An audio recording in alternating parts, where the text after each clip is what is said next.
This particular animation, we are going to learn a little bit about how the heart conducts its electrical activity.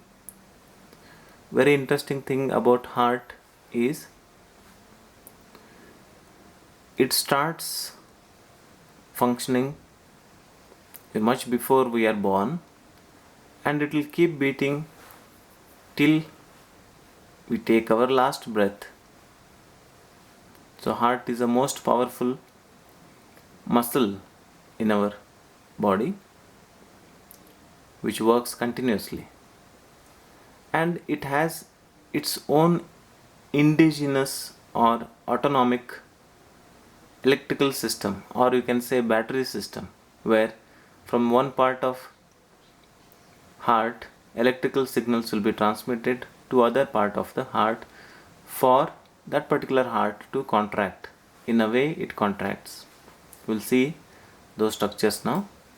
This part of right atrium, there is a structure called as sinoatrial node, or a small bundle where the specific neurons will stimulate electrical signals which you are seeing being conducted towards down, where there is one more structure, we call it as a atrioventricular node. From sinoatrial node, so bundle of nerve fibers, electrical activities are generated and transmitted into another bundle, another small bunch of nerves, neurons called as atrioventricular node.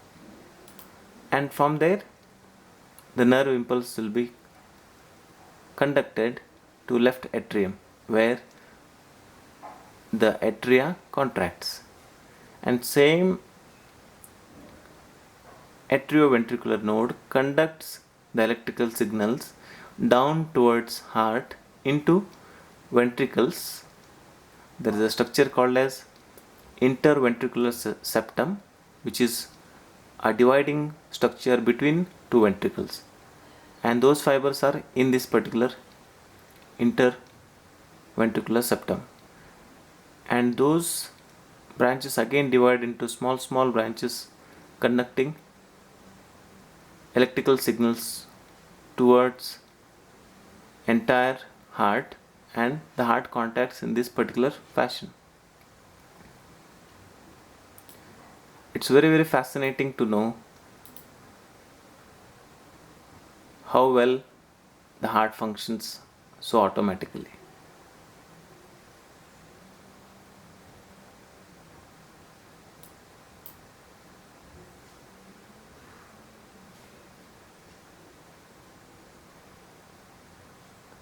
One interesting thing, why being a yoga students you should learn all these things, is because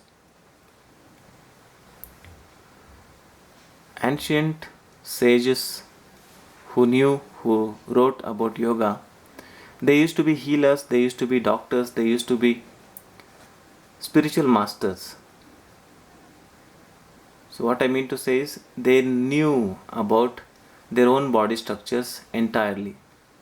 So I prefer yoga students should know at least little bit about their own body structures in the form of learning anatomy and physiology, so that they can understand their body, and if they are treating or if they are giving any yoga therapy to their clients, they should know what are the structures, what are the diseases the client is suffering from, and how well you can help them, rather than hurting them without having proper knowledge of anatomy and physiology and proper knowledge of disease.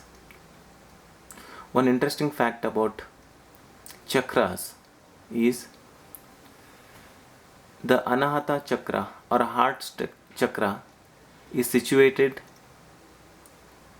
in the middle of our body, in the chest area, towards right side of the heart. So heart usually is situated, physical heart is situated on the left side,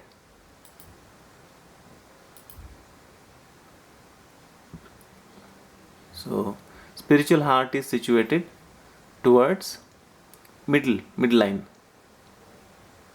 So when somebody is having spiritual experiences or Kundalini enlightenment, so they must know situation of cardiac plexus of nerves and bioelectrical signals or a biomagnetic signals generated around that particular heart in the form of Kundalini activation.